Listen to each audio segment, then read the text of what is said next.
Praise the Lord. ஹல்லேலூயா. ஸ்தோத்திரம். இந்த ஆசீர்வதிக்கப்பட்ட மனமகிழ்ச்சியான இந்த மாதத்தின் முதலாவது வாரத்திலும் தேவ சமூகத்தில் நான் உங்களோடு கூட கர்த்தரை ஆராதிப்பதில் மகிழ்ச்சி அடைகிறேன். ஆண்டவராகிய இயேசு கிறிஸ்துவின் நாமத்திலே நான் உங்களை வாழ்த்தி ஆசீர்வதிக்கிறேன். இந்த வாய்ப்பை கொடுத்த அருமையான பாஸ்டருக்கு நான் மனமார்ந்த நன்றிகளை தெரிவித்துக் கொள்கிறேன். பெரிய பாஸ்டருக்கு நன்றிகளை தெரிவித்துக் கொள்கிறேன். சொன்னது போல் என்னோடு கூட அவர் கல்லூரியில் படித்த ரொம்ப பழகலைனாலும் பார்த்த அவருடைய ஃபோட்டோவை நான் அனுப்பி சொல்லியிருந்தேன். உங்கள் பாஸ்டர் அந்த நாட்களிலே ரொம்ப அழகாக இருப்பார், இப்பவும் அப்படி தான் இருக்கிறார். ரொம்ப கொஞ்சம் ஒல்லியாக இருப்பார். ரொம்ப அவரோடு கூட நிர்மல் அப்படின்னு சொல்லிட்டு ஒரு நண்பர் இருப்பார். அவர் மூலமாக எனக்கு அவரை தெரியும். ஏன்னா எனக்கு நான் வந்தது நேரம் கடந்து போய்விட்டது. நான் டிராஃபிக்கில் மாட்டிக்கொண்டேன். அது மட்டும் இல்லாத இன்றைக்கி முதல் வார ஆராதனையில் அங்கு கொஞ்சம் ஒழுங்கு செய்ய வேண்டியதாகி போய்விட்டது. அதனால் தாமதமாய் வந்ததற்காக அருமையான ஐயா அவர்கள் மன்னிக்கவும், சபையார் மன்னிக்கவும். கர்த்தர் பெரிய காரியங்களை செய்வாராக. ஹல்லேலூயா, ஹல்லேலூயா. வேதம் சொல்லுகிறது பாதாளம் பாவிகளை பட்சிக்குமாம். ஹல்லேலூயா. பாவிகளை பாதாளம் என்ன பண்ணுமா? எப்போ வருவீங்க எப்போ வருவீங்கன்னு ஆவலோடு கூட அது காத்து கொண்டிருக்கும். எதுக்குன்னு? எதுக்கு? பாவிகளை பட்சிக்கும். ஹல்லேலூயா. பாதாளம் பாவிகளை பட்சிக்கும் என்றாலும் ஆண்டவராக இயேசு கிறிஸ்து பாவிகளை ரட்சிக்கிறார். ஹல்லேலூயா. பாவிகளை ரட்சிக்கிற ஒரு தெய்வம் இருக்கிறார். அப்போஸ்தலனாகிய பவுல் சொன்னது போல பாவியில பிரதான பாவி நான் என்று அவர் சொல்லியிருக்கிறார். பாவிகளை ரட்சிக்கவே கிறிஸ்து இயேசு இந்த உலகத்தில் வந்தார் என்பது எத்தனை உண்மை என்று சொல்லி அவர் சொல்லுகிறார். பாவிகளில் பிரதான பாவி நான் என்று சொல்லி, அப்படியாக ஒரு பாவியாக, பிரதான பாவியாக இங்கே வந்திருக்கிற என் அருமையான மகள், என்னுடைய அண்ணனுடைய மகள் அமலாவுக்கு கூட என்னுடைய வாழ்க்கைன்னா அவங்களாம் குழந்தைகள். அவங்களுக்கெல்லாம் எங்கள் வாழ்க்கை முறைகள் தெரியாது. ஆனால் சாராயம் வைக்கணும்னு தெரியும், பாவிகள் தெரியும். ஆனால் எவ்வளோ பெரிய பாவிகள் என்று சொல்ல முடியாது. அந்த பாவிகள் என்று சொல்ல வேண்டுமானால் அதற்கு அடையாளமாக நான் இந்த ஊரை அதிகமாக நான் சாட்சி கொண்டு வரணும். இந்த ஊரில் நான் இந்த ஊரில் இருக்கிற சிறைச்சாலையில் தான், காஞ்சிபுரம் சிறையில் கிட்டத்தட்ட 20 முறை நான் இருந்திருக்கிறேன். இங்கே இருக்கிற இதே தெருவில் நான் எத்தனையோ நாட்கள் மிகப்பெரிய ஒரு சாராய வியாபாரியாக இருந்திருப்பார். இங்கே இருக்கிறீங்க, நான் இங்கே பேசுவது கூட எனக்கு அச்சம் தான். ஏன்னா பேச அவங்க ஐயா என்ன நினச்சிக்குவாங்களோன்னு சொல்லிட்டு. அல்லேலூயா. அவர் ஆரம்ப நாட்களில் எங்கள் வீட்டில் தான் வந்து தங்கியிருப்பார். எங்களிடத்துல தான் சரக்கு எடுப்பார். நான் அவரிடத்துல வசூல் வாங்க நான் யோசித்து பார்க்கிறேன். இந்த தெருவில் தான் போயிருக்கிறேன். அந்த நாட்களில் இதே தெருவில் போய் தான் அவர்களிடத்துல வாங்குவேன். அவர்கள் இல்லை. அப்படி ஒரு மிகப்பெரிய ஒரு அவர்களுக்கெல்லாம் சாராயம் கொடுக்கக்கூடிய அளவுக்கு மிகப்பெரிய ஒரு சாராய குடும்பமாய், அறிந்து கொள்ளப்பட்ட ஒரு சாராய குடும்பம். எங்கள் ஊருக்கு ஒரு பேர் உண்டு, சின்ன பாண்டிச்சேரின்னு சொல்லுவாங்க எங்கள் ஊருக்கு. அவ்வளோ அளவுக்கு சாராயம் ஊற்றெடுத்து ஓடக்கூடிய அளவுக்கு பயங்கரமான, எல்லா ஊரில் இருக்கிற சாராய வியாபாரிகளும் வந்து இரவு நேரங்கள் எங்கள் ஊரில் தான் தங்கி மூட்டையாக அந்த நாட்களில் நான் பணத்தை பார்த்துருக்கிறேன். எங்கள் வீடுகளில் வந்து தான் தங்கி வாங்கி கொண்டு போவார்கள். அந்தளவுக்கு மிகப்பெரிய ஒரு சாராய குடும்பத்தில் ஒரு என்ன சொல்கிறது, ஆலஞ்சேரி பாண்டியன் அப்படின்னு சொன்னால் அது ஒரு அடையாளம், ஆலஞ்சேரி வேந்தன் அப்படின்னு சொன்னால் அவர் ஒரு அடையாளம், அவருக்கு அடுத்ததாக ஹோல்சேல். இந்த சாராய வியாபாரம் தான் எங்களுடைய குடும்ப தொழிலாக இருந்தது அந்த நாட்களில். அந்த நாட்கள் நினைத்து பார்க்கும்போது அது மிகப்பெரிய ஒரு வியாபாரம், டேங்கராக இறக்கக்கூடிய அளவுக்கு. அப்புறம் நான் வியாபாரி ஆகி அதற்காக ஆந்திரா, கர்நாடகா, கேரளா, மகாராஷ்டிரா இங்கெல்லாம் அது ரொம்ப மிக மலிவாய் கிடைக்கக்கூடியது. ரொம்ப மலிவாக ஒரு 12 ரூபா ஒரு லிட்டருக்கு கிடைக்கும்னா இங்கே கொண்டு வந்து 100 ரூபாய்க்கு நம்ம விற்க முடியும். அது ஒரு நைட்டு ஒரு டேங்கரை இறக்கி முடிப்போமானா 5 லட்சம் ரூபாய் அந்த நாட்களிலே ஒரு இரவு லாபமாக இருந்தது. அதனால் வாழ்க்கையில் பெரிய நம்பிக்கை, நம்மெல்லாம் யாரும் அசைக்க முடியாது, நம்மளாம் யாரும் தொட்டு பார்க்க முடியாது, நம்முடைய சம்பாத்தியம் பெரிது, வருமானம் பெரிது அப்படின்னு சொல்லி அந்த நாட்களில் ஒரு பெருமையோடு வாழ்ந்தோம். அந்த அடிப்படையில் அந்த குடும்பத்தில் ஒரே ஒருவன் நான் மட்டும்தான் கல்லூரி போக வேண்டும் என்று சொல்லி, அருமையான உங்களுடைய பாஸ்டர் படித்த அதே கல்லூரியில் நானும் படிக்கும்போது எனக்கு படிப்பை தவிர இந்த சாராயத்தில் வளர்ந்ததுனாலையும் ஒரு ரவுடித்தனமான குடும்பத்தில் இருந்தனால அதே மைண்ட் செட்டப்பில் கல்லூரியில் இருந்ததுனால அப்படியே வளர்ந்துட்டேன் நான். அதனால் என்னை பார்க்கிறவர்கள் பயப்படுவாங்க, எங்கிட்ட வச்சுக்க மாட்டாங்க. நானும் எங்கள் ஃப்ரெண்ட்ஸுகளோடு அப்படி தான் இருந்தேன். கல்லூரியே எங்களுக்கு பயந்துருக்கும். அங்கே இருக்கிற கல்லூரி முதல்வர் எங்களுக்கு பயப்படுவார், அங்கே இருக்கிற அதனுடைய ஓனர் எங்களுக்கு பயப்படுவார், எனக்கு பயப்படுவார். கல்லூரியில் ஒரு பிரச்சனைனா கூட என்கிட்ட தான் சொல்லுவாங்க. அந்த அளவுக்கு இருந்தது. அப்படி ஒரு ஒரு வாழ்க்கை வாழ்ந்து அதுக்கப்புறம் வேலைக்கு தான் போகணும் அப்படின்னு எங்கள் வீட்டில் எங்கள் அண்ணன்கள் சொன்னபோது, நீங்களாம் லட்சமாக சம்பாதிக்கும் போது என்னால் வேலைக்கு போக முடியாது, நானும் சாராயம் தான் விற்பேன்னு சொல்லும்போது கடினமாய் அவர்கள் அடித்தார்கள், உதைத்தார்கள். நான் ஒத்துக்கொள்ளவே இல்லை. நீ சம்பாதிச்சு வீட்டுக்கு கொடுக்க தேவையில்லை, நீ சம்பாதிச்சு நீ சாப்பிட்டானா குடும்பத்தின் கௌரவத்துக்கு நீ ஒருவனாகிலும் வேலைக்கு. நாங்கள் அண்ணன் தம்பி 12 பேர், அதில் எல்லாம் மறிச்சிட்டாங்க, இப்போ 7 பேர் இருக்கிறோம். அத்தனை பேருக்குமே ஒருவர் தான் கவர்மெண்ட்டில் போயிருந்தார் அந்த நாட்களில். இந்த சாராய வியாபாரம் அதிலே நாங்கள் ரொம்ப பணம் சம்பாரித்து கொடி கட்டி பறந்ததுனால அதுலேயே எனக்கு நம்பிக்கை, இதுவே வாழ்க்கைக்கு போதும், இதுவே சம்பாத்தியத்துக்கு போதும், இதுவே எதிர்காலத்துக்கு போதும், இதிலேயே பெரிய பெரிய உல்லாசமாக வாழலாம், சந்தோஷமாக வாழலாம், ஒரு பெரிய ஆளாக இருக்கலாம், ரவுடித்தனம் பண்ணலாம், கட்ட பஞ்சாயத்து பண்ணலாம், போலீஸ் ஸ்டேஷன்லேயும் நம்ம கண்ட்ரோலில் வச்சுக்கலாம். இப்படியெல்லாம் ஒரு நம்பிக்கையோடு ஒன்றும் நம்ம அசைக்க முடியாது. பணம் இருக்கும், அதிகாரம் இருக்கும், படை இருக்கும், அப்படி ரவுடிசம் பழக்கம் இருக்கும். இப்படி ஒரு நிலைமையிலேயே சிந்தையில் கட்டப்பட்டு அதனால் பாவத்தை தண்ணியை போல் குடித்து பாவம் பாவம் பாவம் என்று பணத்தை வைத்துக்கொண்டு எப்படியெல்லாம் பாவம் செய்ய முடியுமோ அப்படியெல்லாம் செய்து ஒரு துணிகரமான ஒரு துன்மார்க்கமான ஒரு வாழ்க்கை வாழ்ந்து என்னுடைய சகோதரர்கள் எல்லாம் அப்படியே முன்னாடி போக போக நான் ஒரு காலத்தில் நான் முழு குடும்பத்தில் நான் ஒருவனே சாராயத்தை விற்கிறேன், நான் ஒருவனே உங்கள் எல்லாருக்கும் சம்பாத்தியத்தை கொடுக்குறேன், என்கிட்ட கொடுத்துருங்கன்னு சொல்லி நானே எடுத்து நான் வியாபாரம் பண்ணியிருக்கிறேன். இங்கே இருக்கிற அருமையான எனக்கு ரொம்ப பழக்கமான ஒரு சகோதரர் கூட மரித்து போனார். அவங்க குடும்பம் பழக்கம், அவங்க தம்பி பழக்கம், அவர்கள் மூலமாக இங்கே காஞ்சிபுரம் சப்ஜெயிலில் 20 முறை நான் இருந்திருக்கிறேன். அவர்கள் எனக்கு உதவியாக இருந்திருக்கிறாங்க. அவங்களாம் இல்லை, ஏன் இதெல்லாம் ஒரு பெருமைக்கு சொல்லலை, இப்படிப்பட்ட ஒரு பாவியை ஆண்டவர் ரட்சித்திருக்கிறார்னு தேவநாமத்தின் மகிமைக்காக நான் சொல்லுகிறேன். அல்லேலூயா, அல்லேலூயா. நான்லாம் ரட்சிக்கப்படுவேன் அப்படிங்கிற அளவுக்கு எனக்கு ஒரு அறிகுறியும் இல்லை. நான்லாம் ரட்சிக்கப்படுவேன், நான்லாம் இயேசு அறிவேன், நான்லாம் ஒரு பரிசுத்தமான மாறுவேன், நான் மிக முக்கியமாக ஊழியம் செய்வேன் என்றெல்லாம் எண்ணி கூட பார்க்கக்கூடாத அளவுக்கு ஒரு உளையான சேற்றில், ஒரு பாவத்தில், ஒரு சிற்றின்பத்தில் எப்படி ஒரு கேவலமான வாழ்க்கையை வாழ முடியுமோ அவ்வளோ கேவலமாக கிறிஸ்துவத்துக்கும் எனக்கும் சம்பந்தமே இல்லாத கிறிஸ்து எவ்வளோ பரிசுத்தமான ஒரு தெய்வம், ஒரு மகத்துவமான ஒரு தெய்வம், ஒரு உண்மையான தெய்வம், அவரை போல் அன்புள்ளவர், பரிசுத்தமுள்ளவர், உண்மையுள்ளவர், நீதி உள்ளவர் ஒருவருமே இருக்க முடியாது. அவருக்கு எதிர்மாறாய் அவருடைய லிஸ்ட்டில் அவங்க பிள்ளைகளாய் வரக்கூடிய அளவுக்கு ஒன்றுமே தகுதி இல்லாத ஒருவனை ஆண்டவர் ரட்சித்திருக்கிறார். அல்லேலூயா. அதனால் அந்த ஆண்டவர் எனக்கு ரொம்ப பிடிக்கும். என்னுடைய வாழ்க்கையில் நான் முதன்மையாக நினைப்பது, வாழ்வாதாரமாக நினைப்பது, பற்றி கொண்டிருப்பது அவரை தான். அல்லேலூயா. அவரை நம்புகிறவர்களை அவர் ஒரு நாளும் கைவிடுவது இல்லை. அல்லேலூயா. அவரிடத்தில் வருகிறவர்களை அவர்கள் பாவியாக இருந்தாலும் எப்படிப்பட்டவர்களாக இருந்தாலும் என் ஆண்டவர் புறம்பே தள்ளுவதில் வேதம் சொல்லுகிறபடி அவர் புறம்பே தள்ளவில்லை. அல்லேலூயா. உலகத்தால் திருத்த முடியாத, சட்டத்தால் திருத்த முடியாத, சமுதாயத்தால் திருத்த முடியாத, உறவுகளால் திருத்த முடியாத, யாராலும் திருத்த முடியாத எவ்வளவு பெரிய பாவியையும் அவனுடைய கல் நெஞ்சத்தையும் அவன் துணிகரத்தையும் மாற்றக்கூடிய வல்லமையுள்ள தெய்வம் ஆண்டவராகிய இயேசு கிறிஸ்து. அல்லேலூயா.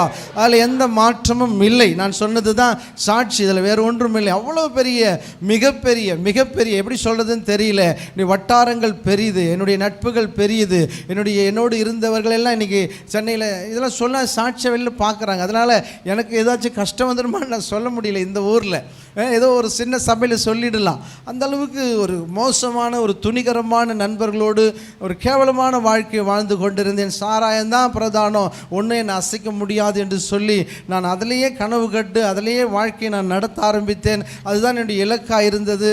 அப்படிப்பட்ட ஒரு வாழ்க்கையில், என்னுடைய வாழ்க்கையில் நான் வாழ்ந்து கொண்டிருக்கும்போது என்னை அறியாமல் எனக்குள்ளே ஒரு பிசாசு போராட்டம் வந்துவிட்டது. ஒரு குறிப்பிட்ட காலகட்டத்தில் ஒரு பிசாசு போராட்டத்தில் நான் பலமாய் பிடிக்கப்பட்டேன். என்னுடைய வாழ்க்கையில் நான் எவ்வளவு முன்னேறி சென்றனோ அவ்வளவாய் பின்னோட்டமாய் செல்ல ஆரம்பித்தேன். என்னை போலீஸ் அடிக்கடி சிறையில் அடைக்க ஆரம்பித்தார்கள். நான் கொண்டு வந்த எல்லா சாராயத்தையும் பிடிக்க ஆரம்பித்தார்கள். நான் நாளுக்கு நாள் எப்படி முன்னேறி சென்றனோ நாளுக்கு நாள் பின்னோட்டமாய் செல்ல ஆரம்பித்தேன். வாழ்க்கையில் வீழ்ச்சிக்கு வந்தேன். கடனால் பாதிக்கப்பட்டேன். எத்தனையோ பேருக்கு நான் கடன் கொடுக்க வேண்டியதாகிவிட்டது. கையில் இருந்த எல்லாவற்றையும் அழிக்க வேண்டிய சூழ்நிலை ஆகிவிட்டது. இனி பிழைப்போம், இனி வாழ்வதில் உண்டு என்று சொல்லக்கூடிய அளவுக்கு அந்த தொழிலில் ஒரு வாழ்வாதாரம் இல்லை. அந்த நாட்களில் பார்த்தீங்கன்னா பேரில் முதல் முறையாக திரும்பவும் அரசாங்க மதுபான வந்துடுச்சு. ஒயின் ஷாப்லாம் வந்ததுனால அந்த சாராய தொழிலை நாங்கள் திரும்பவும் முன்ன மாதிரி செய்ய முடியல. ப்ரைவேட் ஒயின் ஷாப் இருந்த வரைக்கும் தைரியமாய் செஞ்சு முடிந்தது. அந்த நாட்களில் ரொம்ப தீவிரமாய் எல்லா குற்றவாளிகளையும் அந்த அம்மா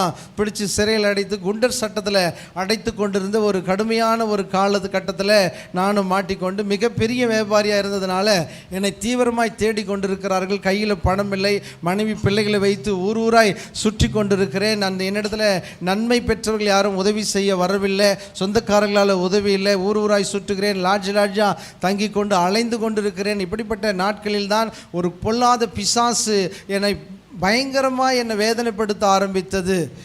என்னை பயங்கரமான வேதனை. அதனால தான் நான் இயேசுவை அறிய வேண்டிய சூழ்நிலைக்கு நான் வந்தேன். வாழ்க்கையில் தள்ளப்பட்ட சூழ்நிலை இருந்தபோது எல்லாராலும் மதிக்கப்பட்டு கனப்படுத்தப்பட்டு உயர்த்தப்பட்டு எப்பொழுதும் ஒரு கூட்டத்தோடு சுற்றி கொண்டு வருகிற நான் தனிமையாக்கப்பட்டேன். எல்லாரும் என்னிடத்தில் இருக்கிற வரைக்கும் என்னோடு கூட இருந்தார்கள், என்னோடு இல்லாத போது என்னை விட்டு பிரிந்தார்கள். அப்படிப்பட்ட ஒரு கடுமையான சூழ்நிலை தான் ஒரு இரவு நேரத்தில் திடீரென்று என் காதுக்குள்ளே ஒரு அசுத்த ஆவி புக ஆரம்பித்தது. நான் கிறிஸ்துவத்தில் வந்ததுனால தான் அது அசுத்தாவின்னு எனக்கு தெரிய ஆரம்பித்தது. ஏன்னா வேதத்தில் அப்படி எழுதப்பட்டிருக்கிறபடினாலே ஒரு ஆவி வருகிறோம், அது என்னை ரொம்ப பயங்கரமாக அலைக்கழிக்க ஆரம்பித்தது, என்னை பயங்கரமாக வேதனைப்படுத்தது. என் காதுக்குள்ளே வருவதை என்னால் நன்றாய் உணர முடியும்.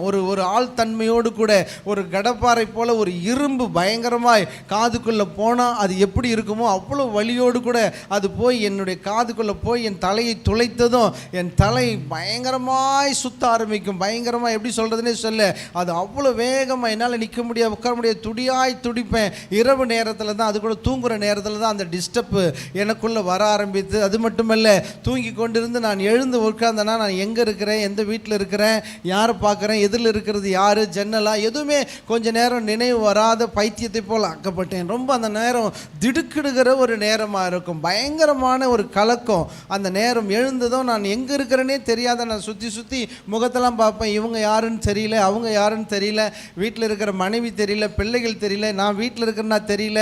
ஒரு 5 நிமிஷம் 10 நிமிஷம் பொறுத்து தான் என்னுடைய ஞாபகமே எனக்குள்ளே வரும். அப்படிப்பட்ட ஒரு வேதனைக்குள்ளாக போனேன்.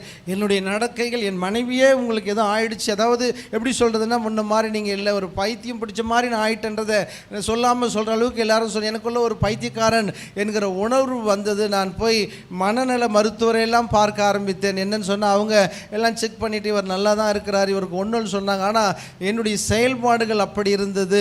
எனக்கு பயங்கர அந்த எப்படி பிசாசினால் கொடிய வேதனைப்படுகிறான் என்று அந்த 100க்கு அதிபதி தன்னுடைய வேலைக்காரனை குறித்து சொல்லினானோ அதே போல் அந்த பிசாசு பயங்கரமான வேதனைப்படுது. அதை சொல்லி மாளாது, அது மற்றவர்களுக்கு புரியாது. அந்த வேதனை இப்பொழுது நினைத்தாலும் உண்மையிலேயே மனதுக்கு ரொம்ப வேதனையாக இருக்கும். அப்படிப்பட்ட ஒரு சூழ்நிலையிலே ஒரு பக்கம் காவல்துறையினால் கடுமையாக தேடப்படுகிற சூழ்நிலை, இன்னொரு பக்கம் பணம் இல்லை, இன்னொரு பக்கம் பிள்ளைகளை கொண்டு ஊராய் சுற்றுகிற ஒரு நிலைமை, நகை இல்லை, எதுவுமே இல்லை, வாழ்க்கையில் எல்லாமே இழந்து போச்சு. இந்த தொழிலை திரும்பவும் பண்ண முடியல, காவல்துறையும் உதவியாக இல்லை, கடுமையான சட்டங்கள், குண்டர் சட்டம் போட்டே ஆக வேண்டும் என்று சொல்லி தீவிரமாக என்னை தேடிக்கொண்டிருக்கிறாங்க. நான் அங்கெங்கெல்லாம் ஓடி ஒளிஞ்சா தேடுறாங்க. சென்னைக்கு தேட ஆரம்பித்தாங்க. என்னை சார்ந்தவர்கள், என்னுடைய உறவுக்காரர்கள், என்னுடைய மனைவியுடைய உறவுக்காரர்கள், இவர்களெல்லாம் பிடித்து அடித்து சிறையில் அடைக்க ஆரம்பித்தார்கள். என்னை ஒரு கட்டத்தில் ஒரு காவல்துறை எஸ்ஐ, அவருக்கு எனக்கு மிகப்பெரிய வாக்குவாதம் வந்ததுனால, அவரிடத்துல பயங்கர சண்டை போட்டதுனால அவர் எஸ்பி கிட்ட சொல்லி, அப்பொழுது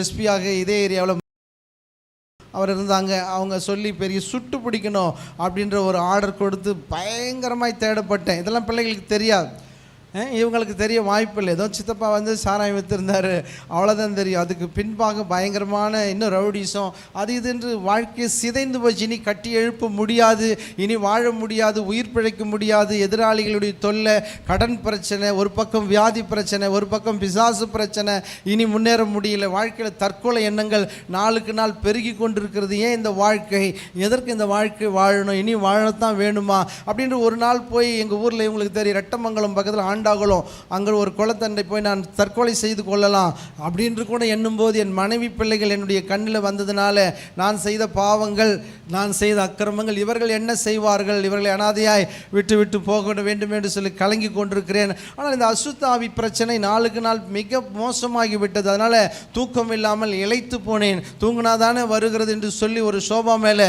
ஏறி உட்காந்து ஒரு குரங்க போல கண்ணை தூங்காமல் இப்படி பிடிச்சிப்பார். யோபு சொன்னார் பாரு, என் கண்ணுமைக்கு தூக்கம் வர வரக்கூடாது அப்படி பிடிச்சு கொண்டிருப்பானால் என்ன அறியாமல் கண் உறங்கும்போது இது உண்மை 100% நான் சொல்லுகிறது. அல்லேலூயா. அப்படிப்பட்ட சூழ்நிலை அது திரும்ப என்னை வேதனைப்படுத்த என்னால் ஒன்றுமே செய்ய முடியவில்லை. ஒரு பக்கம் காவல்துறை துரத்து என்று துரத்தி கொண்டிருக்கிறது. நான் விற்கவில்லை, நான் இனி விற்க மாட்டேன்னு சொன்னாலும் நம்பகத்தன்மையில் என்னென்னா என் மேலே நிறைய அப்ஸ்காண்டிங் இருந்தது. அந்த வழக்குகள்லாம் பிடிச்சு போடணும். இப்போ பிடிச்சா குண்டர் சட்டம், 1 வருஷம் நான் உள்ள வேலூர் சிறையில் இருக்கணும். அப்படி ஒரு கடுமையாக எல்லா இடங்களிலும் தேடி நான் அதனால் காஞ்சிபுரமே வந்து தங்கிட்டேன். காஞ்சிபுரத்தில் சின்ன காஞ்சிபுரம், அங்கே விஷ்ணு காஞ்சிபுரம் அப்படின்னு ஒரு போலீஸ் ஸ்டேஷன் இருக்குது. அதுக்கு பின்னாடியே ஒரு ரூம் எடுத்து இங்கேருந்து தானே வெளியில் வந்து எல்லா ஊர்லையும் தேடுறாங்க, நம்ம இங்கேயே போய் தங்கிடுவோம் அப்படின்னு சொல்லிட்டு அங்கே இருக்கிற ஒரு ஒயின் ஷாப்பில் ஒரு இரவு போய் குடித்து கொண்டிருக்கும் போது அங்கேயே வந்து போலீஸ் பிடிக்கும்போது எல்லாரையும் அடித்து தள்ளிட்டு ஓடிட்டேன். அதுக்கப்புறம் இன்னும் தீவிரமாக போச்சு. இன்னும் நானும் என் தம்பி இங்கே வந்து வாழவே முடியல, எல்லாம் இருளாக இருக்கிறது. அப்படிப்பட்ட ஒரு சூழ்நிலையில் அங்கே நான் திரும்ப எங்கள் ஊருக்கு போய் மறைந்து இருக்கும்போது எத்தனையோ இடங்களுக்கு போகிறேன். கைகளில் தாயத்துக்களை கட்டுறாங்க, இடுப்பில் தாயத்துக்களை கட்டுறாங்க, நெத்தியில் திருநர் அடிக்கிறாங்க, இது இங்கே தங்கணுன்றாங்க, தர்காக்களில் நைட்டு தங்குங்க உங்களுக்கு இது சரியாயிடுன்றாங்க. அங்கே போயும் சரியாகலை. விக்கிரக ஆராதனை கோயில் வேடவாக்கம் அப்படின்னு சொல்லுகிற ஒரு கோயில், அங்கே போய் தங்க சொல்கிறாங்க, அங்கே தங்கியும் சரியாகலை. நாளுக்கு நாள் மோசமாகிறது நிலைமைகள், மனநிலையில் மாற்றம் உண்டாகிறது. ஒரு தெளிந்த புத்தி இல்லாத ஒரு சூழ்நிலை, மிகவும் கஷ்டப்படுகிறேன். இப்படிப்பட்ட சூழ்நிலை எங்கள் ஊரில் என் தெருவில் இருக்கிற ஒரு ஆசிரியர், அவரும் ஆண்டவரை அறியாதவர் தான், அவரும் கொஞ்சம் வேறு விதமாய் வாழ்ந்தவர். ஆண்டவரை அறிந்து ரட்சிக்கப்பட்டு ஊழியம் செய்து ஒரு நல்ல மனுஷனாய் வாழும்போது அவரிடத்துல நான் சொன்னேன். அவர் சொன்னார், ஆண்டவரிடத்தில் ஒரு நாள் வாங்க, எங்கெங்கேயோ போய் பார்த்துன்னு சொல்கிறீங்க, நீங்கள் ஒரு நாளைக்கு சர்ச்சுக்கு வாங்க, அங்கே வந்தால் உங்களுக்கு ஒரு விடுதலை கிடைக்கும், நிச்சயமாக ஆண்டவர் விடுதலை தருவார்னு சொல்லி எனக்கு நம்பிக்கை இல்லாத ஒரு சூழ்நிலை தான் நான் ஆலயத்துக்கு போனேன்.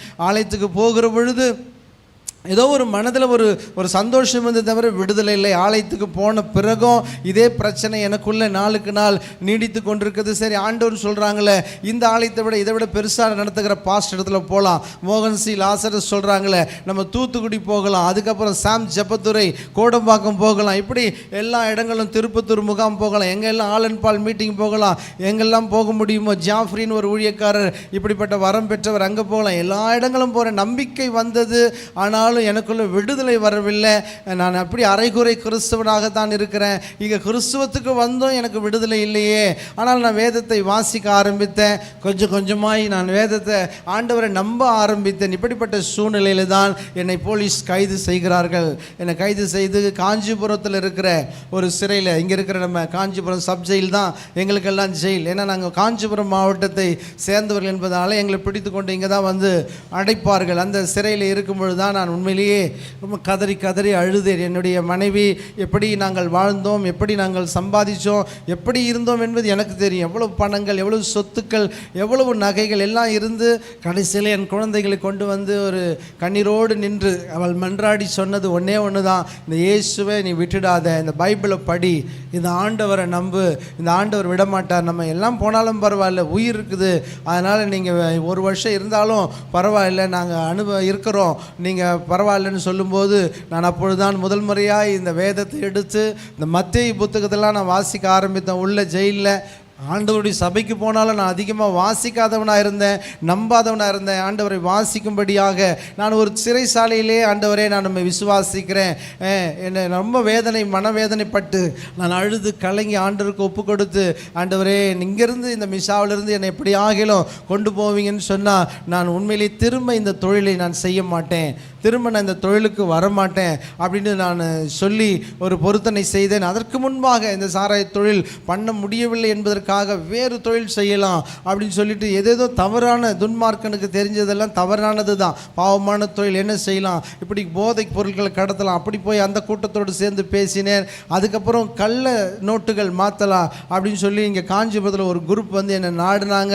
அவங்க சொன்னாங்க, நீங்கள் எங்கிட்ட 5 லட்ச ரூபா கொடுங்க, அந்த நாட்களில் நாங்கள் உங்ககிட்ட 15 லட்ச ரூபா கொடுக்குறோம் அப்படின்னதும் அவங்க ஒரு நாள் இங்கே வருகிற வேலையெல்லாம் அதெல்லாம் நினச்சிட்டு வரேன். கருக்குப்பேட்டையா அந்த ஊரில் ஒரு கோயில் அருகில் உட்கார வச்சு என்னோடு பேசி அவங்க அவங்க காட்டின இந்த நோட்டுகள்லாம் பார்க்கும்போது தெரியல, துன்மார்க்கன் தவறான பாதையில் தான் போவான், அவனுக்கு அவன் தீங்கு தான் அவனுக்கு தெரியும், நல்லது தெரியாது, அவனை பிசாசு நடத்துகிறபடினால கடைசியாக இருந்த நகைகள்லாம் விற்று கொண்டு வந்து அவர்களிடத்தில் கொடுத்து அவங்க ஒரு நாள் இங்கே வாங்க, இந்த இடத்துல நம்ம பணத்தை மாற்றிக்கலான்னு சொல்லும் பொழுது அவர்களே போலீஸை செட் பண்ணி அவங்களே எங்களை அடித்து உதச்சி மொத்தம் கையில் இந்த கடைசியாக அதுவும் போயிடுச்சு. ஒன்றுமே பண்ண முடியாமல் ஒரு சூழ்நிலையில் அதுக்கப்புறம் தான் சிறைசாலைக்கு போகிறேன். சிறைசாலையில் ஒப்பு கொடுக்கும்போது உண்மையிலேயே ஒரு அற்புதமாய் அதிசயமாய் ஒரு வருஷம் இருக்க வேண்டிய என்னை ஆண்டவர் உண்மையாக எனக்கு தெரியும். ஏன்னா என்னிடத்துல எனக்காக எஸ்பிகிட்ட கையெழுத்து வாங்கிட்டாங்க, கலெக்டர்கிட்ட கையெழுத்து வாங்கிட்டாங்க. ஏன்னா நான் அதிகமான வழக்குகள் இருப்பதுனால அந்த நாட்களில் தீவிரமாய் தேடப்பட்டதுனால எப்படியும் குண்டர் சட்டம் தான் என் மேலே போடுவாங்கன்னு எல்லாம் கையெழுத்து வாங்கின போதும் எதிர்பார்க்கல. இன்றைக்கும் அதை நான் நினைக்க முடியல எப்படி தான் நடந்தது. ஆனால் தேவனிடத்தில் நான் ஒப்பு கொடுத்ததை, நான் பொருத்தனை செய்ததை தேவன் கேட்டார். அல்லேலூயா. தேவன் கேட்டார். அற்புதமாய் 15 நாட்களிலே நான் வெளியே வந்தேன். அல்லேலூயா. 15 நாட்களிலே வெளியே வந்து ஆண்டவருக்காக, பொருளாதாரம் இல்லை, கஷ்டம்தான், ஆண்டவருக்காக வாழ நினச்சாலும் ஆனால் அந்த அசுத்த ஆவியிலிருந்து எனக்கு விடுதலை இல்லை. திரும்பவும் இப்போ ஆரம்ப காலங்கள்லாம் ரொம்ப விசுவாச தடுமாற்றம் தான். இயேசுவை உண்மையாக ரொம்ப ஏற்றுக்க முடியல, நம்ப முடியல. இது ஆண்டவர் கொடுத்த விடுதலையா இல்லை ஆண்டவர் கொடுக்கலையா? ஜெயிலேருந்து தானாக வந்துட்டுமா?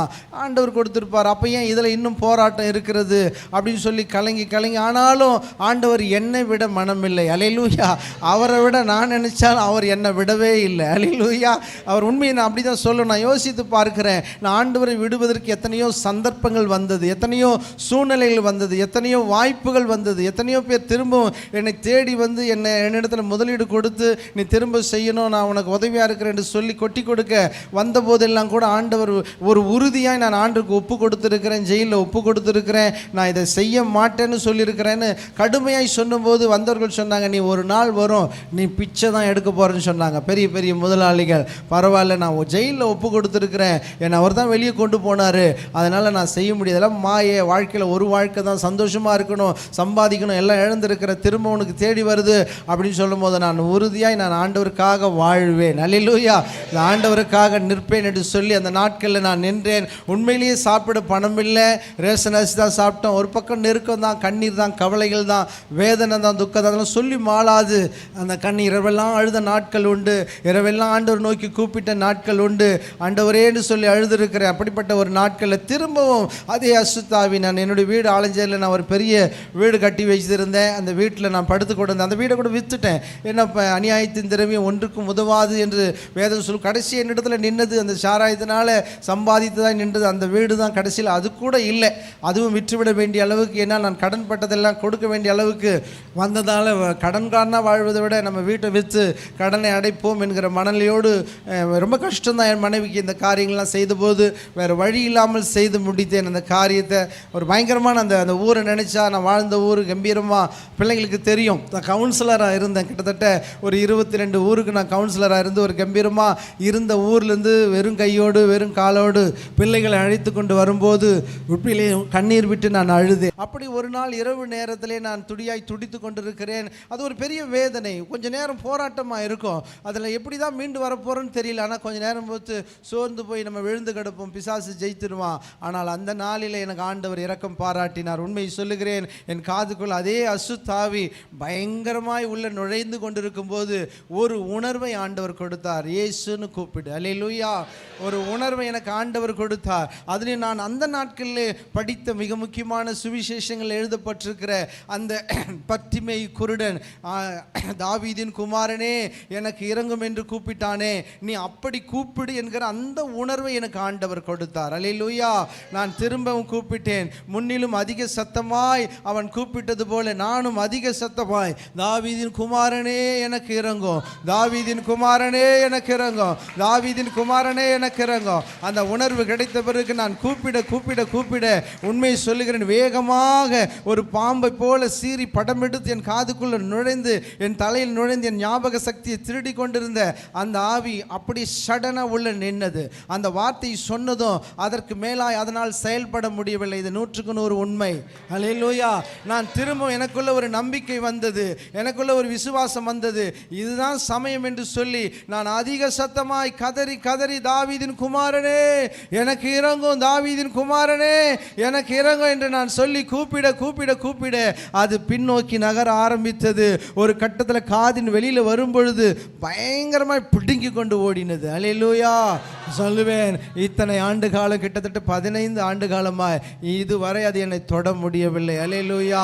என்னை வேதனைப்படுத்தி இருந்த அந்த பொல்லாத ஆவியிலிருந்து, அந்த அசுத்த ஆவியிலிருந்து தேவன் எனக்கு ஒரு விடுதலையை கொடுத்தார், ஒரு சமாதானத்தை கொடுத்தார், எனக்குள்ளே ஒரு விசுவாசத்தை கொடுத்தார். நானே உன் பரிகாரியாகிய கர்த்தர், நானே உன் பரிகாரியாகிய கர்த்தர் என்று சொன்னார். சிறைசாலையிலிருந்து கொண்டு வந்தது நானே, இந்த பிசாசின் பிடியிலிருந்து விடுவித்தது நானே. நீ ஒன்றும் இல்லாமல் போனாலும் உன்னை ஆசீர்வதிக்க போகிற கர்த்தர் நானேன்னு சொன்னார். அல்லேலூயா. அந்த நாட்களில் நான் போயிருந்த சபையில் ஒரு வெள்ளைக்காரர் வந்து பிரசங்கம் பண்ணும்போது, யாராகிலும் ஊழியம் செய்ய வாஞ்ச இருக்கிறவர்கள் எழுந்திருங்கள் என்று சொன்னும்போது, என்னுடைய நண்பர் அங்கே செய்யாரில் சொன்னார் என்னுடைய தோற்றத்தை பற்றி. நான் இப்போவே இவ்வளோ குண்டா இருக்கிறானா, அந்த நாட்களில் பயங்கர குண்டா இருப்பேன். லுங்கியை தூக்கி அடித்து கட்டி நின்னா பார்க்குறதுக்கு பயங்கர மோசமாக இருக்கும். அந்த நாட்களில் லுங்கி கட்டி தான் சர்ச்சைக்கு போனேன். அப்போது நான் எழுந்து நின்னதும் எல்லாரும் என்னை பார்த்து சிரித்தாங்க. ஏன்னா ஊழியம் செய்ய ஆர்வம் இருக்குன்னா, இந்த ஆள் இவ்வளோ பெரிய ஆளாக லுங்கி கட்டின்னு எழுந்து நிற்கிறான். ஆண்டவர் அதை மறக்கவே இல்லை, இன்னைக்கு ஊழியம் செய்ய வச்சிருக்கிறார். அல்லேலூயா. எல்லாரும் என்னை பார்த்து சிரிச்சாங்க. ஆண்டவர் மட்டும் என்னை கனம் பண்ணினார். அல்லேலூயா. அந்த நல்ல ஆண்டவரை தான் நாம் ஆராதித்து கொண்டிருக்கிறோம். எத்தனையோ முறை நம்மை பாதுகாத்தவர், எத்தனையோ முறை நாம் கைவிட வேண்டிய நேரத்தில் கைவிடாதவர். இந்த நாளில் நாம் நிற்பதும் நிர்மூலமாகாமல் இருப்பதும் அவருடைய சுத்த கிருபை தான், அவருடைய சுத்த கிருபை தான், அவருடைய சுத்த கிருபை தான். அவரோடு கூட பழக பழக, அவரோடு கூட பழகி சமாதானமாயிரும். அப்பொழுது உமக்கு நன்மை வரும் என்று யோபு புத்தகத்தில் சொல்லப்பட்டது போல, இந்த உலகத்தில் நாம் எத்தனை நன்மைகளை, உலகத்தரமான அனித்தியமான பாவ சந்தோஷங்களை இழந்து போனாலும் கர்த்தர் கொடுக்கிற அந்த நன்மை அது பெருசு என்று சொல்லி அவரோடு கூட பழக பழக இழந்து போனதை குறித்த கவலையே எனக்கு இல்லை. வாழ்க்கையில் நான் தொலைத்து விட்டதை குறித்து கவலை இல்லை. இந்த இயேசு எனக்கு போதுமானவர். இந்த இயேசு என் வாழ்க்கையை திரும்ப கட்டி எழுப்புவார். நான் இழந்து போனதை திரும்ப தருவார். நான் அவருக்குள்ளாக, அவருடைய பிள்ளையாக, நீதிமானாக, உத்தமனாக, இந்த வேதத்தின் சத்தியத்தின்படி வாழ்பவனாக இருப்பேனானால் இந்த வேதம் என்னை காப்பாற்றும். இந்த வேதத்தின் ஆண்டவர் என்னை கைவிட மாட்டார். நான் அழிந்து போவேன், நான் கெட்டு போவேன், நான் ஒன்றுமில்லாமல் போவேன் என்று எண்ணின அதே கண்களுக்கு முன்பாக தேவன் என்னை உயர்த்துவார் என்கிற விசுவாசம் எனக்குள்ள நாளுக்கு நாள் பெருக ஆரம்பித்தது. பணம் பெருகல, பதவி பெருகல, சொத்து பெருகல, எனக்குள்ள பெருகினது இயேசு என்கிற ரட்சகர் இருக்கிறார். இயேசு என்கிற ஒரு மீட்பர் இருக்கிறார். இயேசு வாழ வைக்கிறவர், இயேசு சமாதானம் தருகிறவர். இழந்து போனதை ரட்சிக்கவும் மீட்கவுமே இயேசு என்கிற ரட்சகர் இந்த பூமியில் வந்தார் என்ற வார்த்தையை நான் நம்ப ஆரம்பித்தேன். வார்த்தைகள் என்னை பலப்படுத்த ஆரம்பித்தது. தாவீது சகலத்தையும் திருப்பி கொண்டான். தாவீது சகலத்தையும் திருப்பி கொண்டான். தேவனுடைய பிள்ளையாக வாழக்கூடியவனால சகலத்தையும் திருப்பி கொள்ள முடியும் என்கிற நம்பிக்கை எனக்குள்ள வந்தது. உலகத்தில் வாழ்கிறவர்கள் எதையெல்லாம் இழந்து போனாலோ அவர்கள் பெற்றுக்கொள்ளுவார்கள் என்று அவர்களுக்கு நம்பிக்கை இருக்கிறதோ இல்லையே தெரியாது. ஆண்டவருக்குள்ள வாழுகிற பிள்ளைகள் கடந்த நாட்களில் எதை இழந்து போனாலோ உன் மேன்மையை பெருக பண்ணி உன்னை மறுபடியும் தேற்றுவேன் என்று சொல்லி வாக்கு பண்ணின ஆண்டவர் நடத்த ஆரம்பித்தார். ஹல்லேலூயா. அவர் கரம் பிடிக்க ஆரம்பித்தார். எது இருந்தாலும் இல்லைனாலும் இயேசு இருக்கிறார் என்கிற நம்பிக்கையை நடத்த ஆரம்பித்தது. யோபு சொன்னார், எல்லாவற்றையும் இழந்து போன நிலைமையிலோ அவருடைய வாழ்க்கையில் எல்லாம் இழந்த நிலைமையில் அவர் சொன்னார், என்னை கொன்று போட்டாலும் அவர் பேரில் நம்பிக்கையாக இருப்பேன், என் மீட்பர் உயிரோடு இருக்கிறார் என்று சொன்னார்.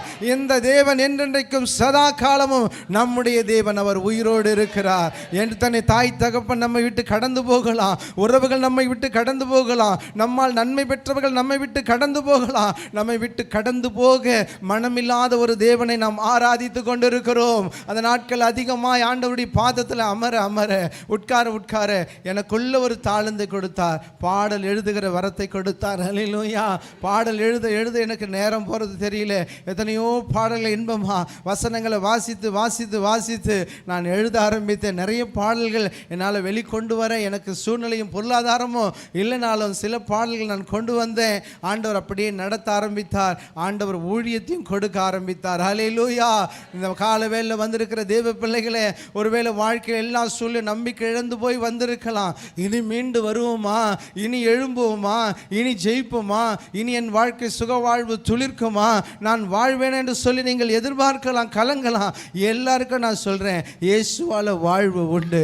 நான் ஒரு சபையை இன்றைக்கு நடத்தி கொண்டிருக்கிறேன். அந்த சபைக்கு ஆண்டவர் கொடுத்த பெயர் இயேசு வாழ்வு தருகிறார். அல்லேலூயா. வாழ்விழந்த அத்தனை பேருக்கும் இயேசு வாழ்வு தருகிறார். என்னை போல உலகத்தால் கரைப்பட்ட, உலகத்தால் தள்ளப்பட்ட, உலகத்தால் புறக்கணிக்கப்பட்டவர்களை இயேசு நேசிக்கிறார். புறக்கணிக்கப்பட்டவர்களுக்கு என்று ஒரே ஒரு தெய்வம் இருக்கிறார் என்று சொன்னார். தள்ளப்பட்டவர்கள் என்று ஒரே ஒரு தெய்வம் இருக்கிறார் என்று சொன்னார். வேதம் சொல்லுகிறது, உபத்திரவப்பட்டவனுடைய உபத்திரவத்தை அவர் அற்பமாய் எண்ணுவதே இல்லை. இந்த காலவேளை எத்தனை பேர் உபத்திரவத்தோடு வந்திருக்கிறீர்களோ ஆண்டவர் அறிவார். அவர் இஸ்ரவேல் ஜனங்களுடைய உபத்திரவத்தை பார்க்கவே பார்த்தேன், உங்கள் கூக்குரலை கேட்கவே கேட்டேன், வேதனை அறிந்திருக்கிறேன் சொன்னவர் இன்றைக்கு நம்முடைய வேதனையை அறிந்திருக்கிறார். ஹல்லேலூயா.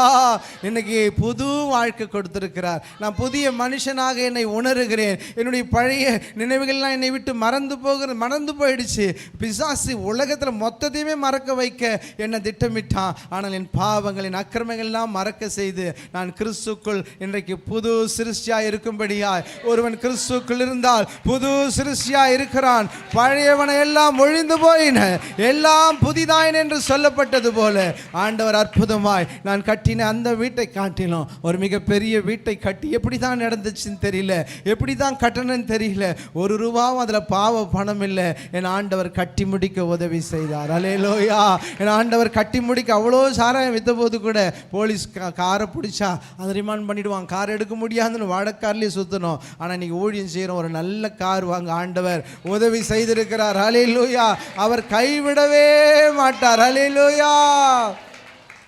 புது வாழ்வு தந்தார், புது வாழ்வு தந்தார், புது வாழ்வு தந்தார் இயேசு. புது வாழ்வு தந்தார், புது வாழ்வு தந்தார், புது வாழ்வு தந்தார் இயேசு. சொல்லி சொல்லி சொல்லி முடியாம் நன்மைகளால் என்னை நிரப்பி, எண்ணி எண்ணி எண்ணில் அடங்காம் கிருபைகளை எனக்கு தந்து புது வாழ்வு தந்தார், புது வாழ்வு தந்தார், புது வாழ்வு தந்தார் இயேசு.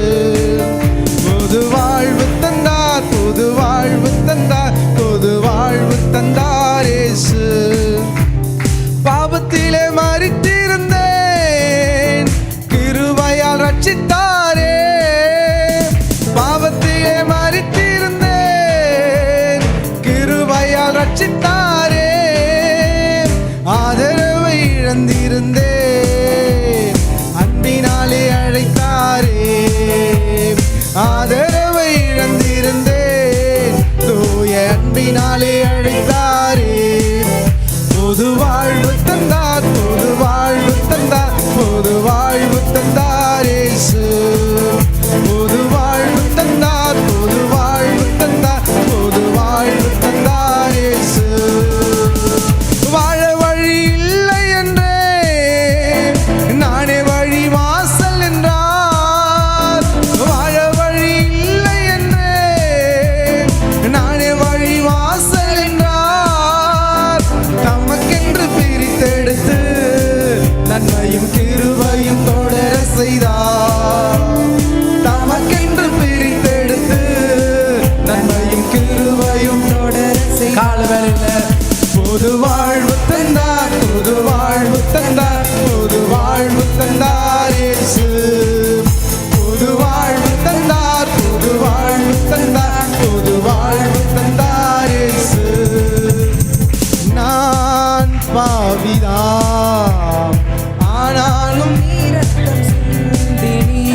ஏசையா இன்று உம் பிள்ளை நாம். கண்ணங்களில் வழிந்தோடிடும் உம் கண்ணீரும் எனக்காகத்தான். உம் கண்ணங்களில் வழிந்தோடிடும் உம் கண்ணீரும் எனக்காகத்தான். உம் கைகாலிலே வழிந்தோடிடும் திரு ரத்தம் எனக்காகத்தான். உம் கைகாலிலே வழிந்தோடிடும் திரு ரத்தம் எனக்காகத்தான். நான் பாவிதான், ஆனாலும் நீ ரத்தம் சிந்தினீர்.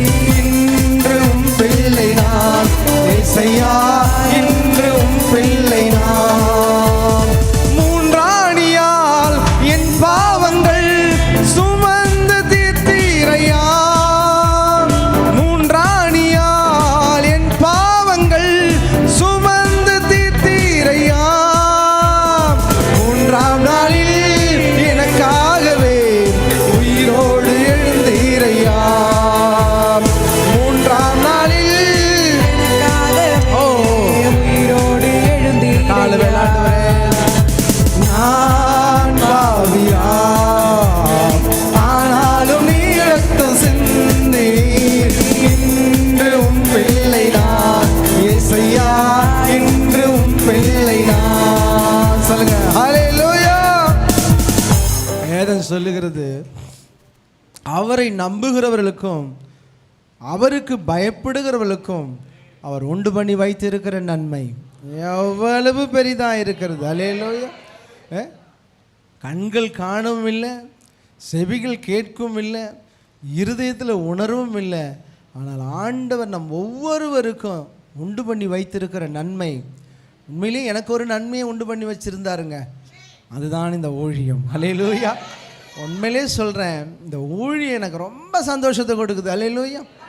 இந்த ஊழியம் நினச்சாலே அவ்வளோ மகிழ்ச்சியாக இருக்கு. ஏன்னா உலகத்தில் தாவீது சொல்லுவார், ஆகாமிய கூடாரங்களில் வாசமாக இருப்பதை பார்க்கிறோம் நம்முடைய ஆலயத்தின் வாசப்படியில் காத்திருப்பதையே நான் தெரிந்து கொள்ளுவேன். அல்லேலூயா. அவர் தெரியும் அதனுடைய ரகசியம். ஆண்டவருடைய சமூகத்துக்கு நம்ம வந்திருக்கிறோம்.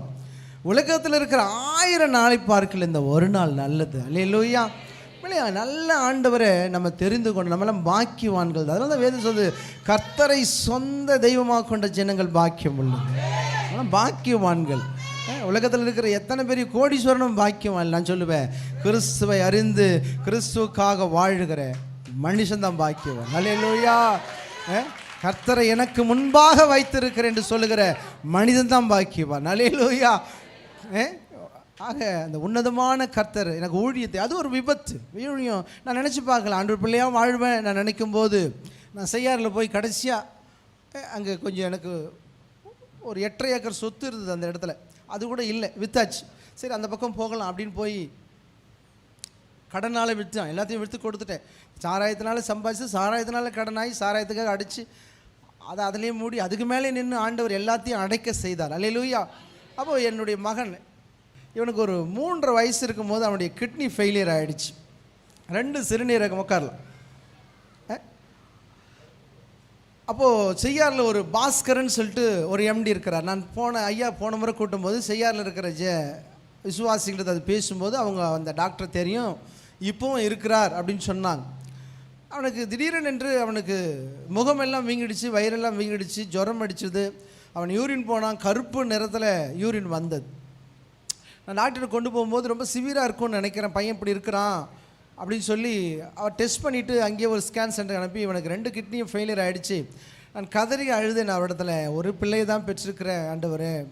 டாக்டர்கிட்ட சொன்னேன், தயவுசெய்து எப்படின்னா இவனை காப்பாற்றி கொடுத்துருங்க. எங்கள் ஊரில் ஒரு ஐதீகம் சொன்னாங்க, நம்ம குடும்பத்துக்கெல்லாம் நம்ம மேற்கு போனால் ஆகாது, நீங்கள் போகக்கூடாது அந்த பக்கம்னு சொன்னாங்க. அதெல்லாம் எங்கள் ஆண்டவர் பார்த்துக்குவார், எங்களுக்கு அதெல்லாம் கிடையாது அப்படின்னு சொல்லிவிட்டு நான் தைரியமாக விசுவாசத்தோடு தான் அந்த பக்கம் போனேன். ஆனால் போன இடத்துல இப்படி நடந்ததும் அவர்கள் சொன்ன வார்த்தை என்னை கலங்க வைத்தது. ஐயோ இப்படி சொன்னாங்களே, நம்ம போயிருக்கக்கூடாது இல்லை, இப்படிப்பட்டவங்களுடைய வாயிலாம் நம்ம நின்றுட்டோமே. அவங்க விருப்பத்தின்படி ஆண்டு சொன்னார், தாவீது சொல்ல, என் சத்துருக்கள் இஷ்டத்துக்கு என்னை ஒப்புக்கொடாது இருக்கிறது தேவனுக்கு ஸ்தோத்திரம். ஒரு நாள் நம்முடைய சத்துருக்கள் இஷ்டத்துக்கு தேவன் நம்ம ஒப்பு கொடுக்கவே மாட்டார். அல்லேலூயா. மாறாக சத்துருக்கள் மத்தியில் ஒரு பந்தி ஆயத்தப்படுத்தி என்னை தலையினால் அபிஷேகம் பண்ணுகிற ஆண்டவர். நான் அவரிடத்துல சொல்லி சொல்லி அழுதேன். எனக்கு ரொம்ப தாங்க முடியல. ஏன்னா நான் மிகவும் நேசிக்கக்கூடிய ஒரு மகன், ரொம்ப பிடிக்கும் எனக்கு என் பிள்ளைன்னா. அதனால் எங்கே போனாலும் அவனை கொண்டு போயிடுவேன். என்னோட தான் இருப்பான். என்னுடைய நண்பரான்னு கேட்குற அளவுக்கு எப்பொழுதும் என் கூட இருப்பான்னா அவன் தான் இருப்பான். எப்பொழுதும் வேறு யாரும் இல்லை, எந்த நட்புகளும் இல்லை. என் கூட எப்போ பார்த்தாலும் அவன் இருப்பான், எப்போவுமே இருப்பான் என் கூட. அந்த நாட்களில் சின்ன வயசுல அவனை ரொம்ப அதிகமாக கொஞ்சினதுனால ரொம்ப கஷ்டமாகி போயிடுச்சு. அவர்கிட்ட சொன்னேன், எல்லாம் நடக்கிறது தாங்க, ஒரு சிலருக்கு நடக்கும், ஒன்றுமே பண்ண முடியாதுங்க. ஏன்னா சின்ன வயசில் அவனுக்கு கிட்னி ஆப்ரேஷனும் பண்ண முடியாது, அவன் மரித்து விடுவான்னு சொன்னார். 3 நாட்களுக்குள்ளே பிள்ளைக்கு நிலைமை சிவியராக இருக்கும், நீங்கள் சென்னையில் சில்ட்ரன்ஸ் ஹாஸ்பிட்டல் கொண்டு போயிடுங்கன்னு சொன்னார். ஆனால் காப்பாற்ற முடியாததுக்கு எதுக்கு நான் கொண்டுட்டு போனோம், இதுதான் என்னுடைய கேள்வி. கண்டிப்பாக பிழைக்க முடியாது, எங்கே கொண்டு போங்க அப்படின்னு சொல்லும்போது எனக்கு நான் கொண்டு போக நம்பிக்கை இல்லை. அந்த நாட்களில் உண்மையை சொல்கிறேன், 3 நாட்கள் நாங்கள் ஒரு ஊழியக்காரரை அழைத்து கதறி அழுது உபவாசம் செய்தோம். அந்த நாட்கள் என் மனைவி, நான், என் பிள்ளைகள்லாம் அழுது உபவாசம் பண்ணி அப்படியே படுக்க வச்சுட்டு ஜெபம் பண்ணோம். நான் ஒரு பொருத்தனை செஞ்சேன். அப்போ ஈவனை உயிரோடு எழுப்பி கொடுத்துட்டா நான் ஊழியம் செய்கிற ஆண்டவரே, அல்லேலூயா.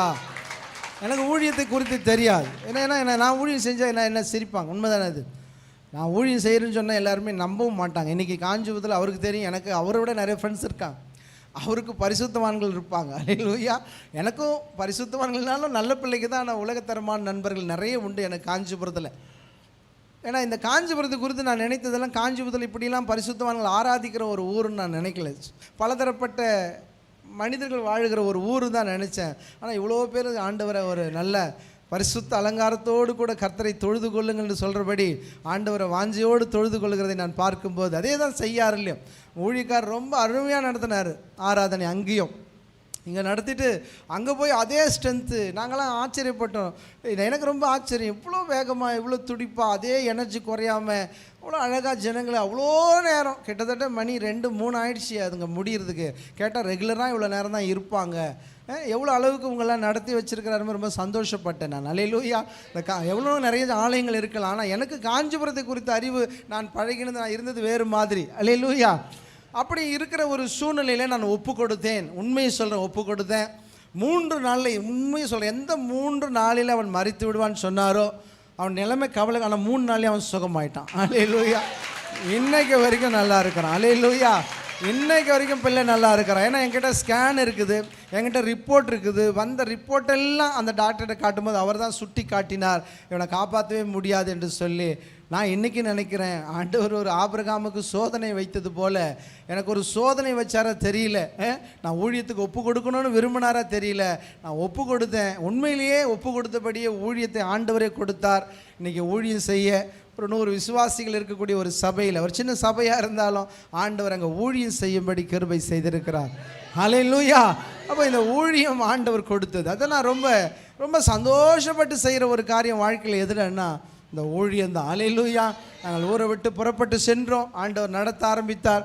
இழந்து போன வீட்டுக்கு பதிலாக அதை விட பெரிய வீடு, அந்த இடத்தின் மதிப்பை விட பல மடங்கு மதிப்புள்ள ஒரு இடத்தையோடு வீட்டை ஆண்டவர் கட்ட உதவி செய்தார். அல்லேலூயா. இவன் எல்லாம் முடிந்தது என்கிற நேரத்தில் தான் ஆண்டவர் நம்முடைய கதையை தொடங்க ஆரம்பிக்கிறார். அல்லேலூயா. உலகம் முடிஞ்சு போச்சுன்னு சொல்கிறப்ப தான் ஆண்டவர் நம்ம கதையை புதுசாக தொடங்க ஆரம்பிக்கிறார். உண்மைதான் சொல்கிறேன், அவரை நம்பு. அதனால தான் ஒரு பாட்டு எழுதுனேன், அந்த பாட்டு கொஞ்சம் பாடுற ஐயா. இன்னும் நேரம் எவ்வளோ நேரம் இருக்கு? உம்மை நம்பும் மனிதருக்கு நீர் செய்யும் நன்மை பெரிதானது, உம்மை நம்பும் அனைவருக்கும் நீர் கேடகமாயிருக்கிறீர். உம்மை நம்பும் மனிதருக்கு நீர் செய்யும் நன்மை பெரிதானது, உம்மை நம்பும் அனைவருக்கும் நீர் கேடகமாயிருக்கிறீர், நீர் கேடகமாயிருக்கிறீர். உம்மை நம்பி அருகில் வந்தாலே, ஆடையை தொட்டு அற்புதம் பெற்றாலே, உம்மை நம்பி அருகில் வந்தாலே, ஆடையை தொட்டு அற்புதம் பெற்றாலே, அல்லல்கள் நீங்கி ஆனந்தம் அடைந்தாலே, அல்லேலூயா.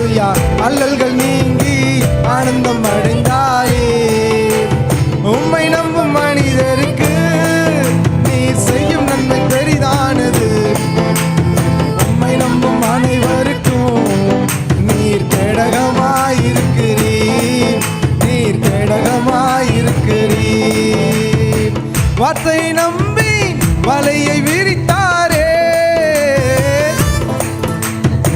மீன்கள் பிடித்தாரே. வார்த்தை நம்பி வலையை விரித்தாரே, வலைகள் நிரம்ப மீன்கள் பிடித்தாரே. வாழ்வில் வளமும் ஜெயமும் அடைந்தாரே, அல்லேலூயா. வாழ்வில் வளமும் ஜெயமும் அடைந்தாரே. உம்மை நம்பும் மனிதருக்கு நீ செய்யும் நன்மை பெரிதானது. உம்மை நம்பும் அனைவருக்கும் நீர் கேடகமாயிருக்கிறீர், நீர் கேடகமாயிருக்கிறீர். பிறவி குருடன் கதறி அழுதானே, அருகில் அழைத்து ஆசீர்வதித்தீரே. பிறவி குருடன் கதறி அழுதானே, அருகில் அழைத்து ஆசீர்வதித்தீரே. பார்வையடைந்து உம்மை தொடர்ந்தானே, அல்லேலூயா. பார்வையடைந்து உம்மை தொடர்ந்தானே. உம்மை நம்பும் மனிதருக்கு நீ செய்யும் நன்மை பெரிதானது.